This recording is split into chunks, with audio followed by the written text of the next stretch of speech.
Well, new at 6, in nearly every corner of our state, food banks are seeing an increase in the number of people in search of food. Last year, Ohio food banks saw more than 3 million visitors from October through December, a state record. 10 TV's Kevin Landers takes a closer look at hunger here in Ohio. Are you here for produce or pantry?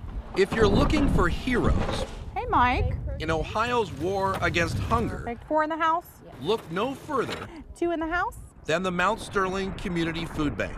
To see the numbers we see every month, above 150 families being served, that's astronomical numbers in my opinion for a small community like this.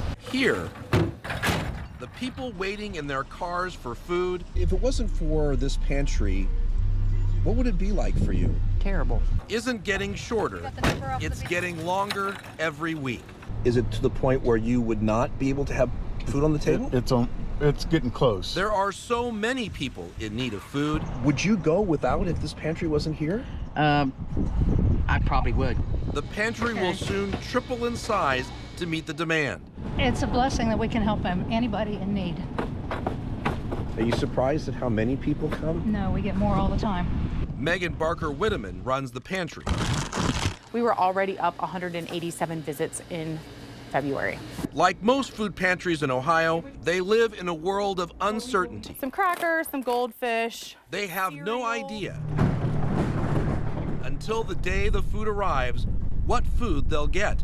Fresh meats and vegetables, they say, are hard to come by, and the food they do get is not always the healthiest, like cookies and sugary cereal. The only reason it comes to this pantry is because it's at no cost. If it was at a cost, I would not be purchasing snacks for people, but it is something to put in their bellies and it's free. She says more people who come here have children. It's just absolutely heartbreaking to see the young kids, come through and know that this may be their only meal they get.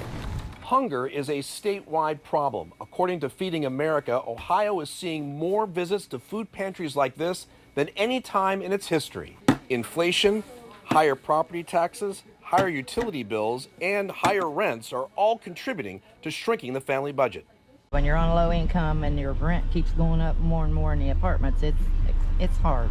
How are you guys? Rob Darst's wife, Molly, once handed out food here. I know, Today, the couple are clients. Now, who would have thought now we're here getting help? Thank you very much. Food pantries across the state face a food and funding crunch, says Jory Novotny, executive director of Ohio Food Banks.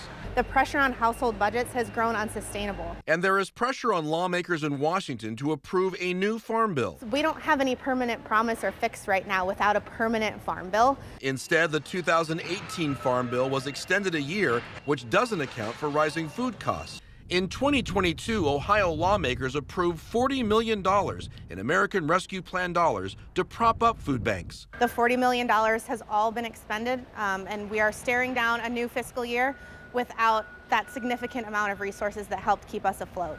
This year, food banks requested $50 million from the state. Lawmakers countered with $32 million. How are you? Ohio isn't the hungriest of states, but the numbers show it's heading in that direction as more Ohioans struggle to earn enough money to feed their families. Sometimes I have to rob Peter to pay Paul. Pantries like this one are doing their best to feed those considered to be food insecure, and their numbers are growing. It is not getting any better, and I unfortunately don't know that it will get any better in the near future unless some miracles happen. Kevin Landers, You have a wonderful day. 10 TV News. Now, earlier this week, State Representative Adam Miller, a Democrat from Columbus, addressed the lack of funding for food assistance in the state. He introduced House Bill 288, which has bipartisan support. If it passed, that bill would allow the state's rainy day fund to help fund food assistance programs like the Supplemental Nutrition Assistance Program and WIC.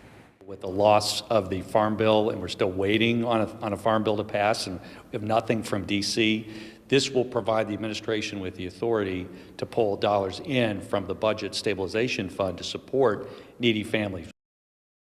The bill is currently in the House's Family and Aging Committee.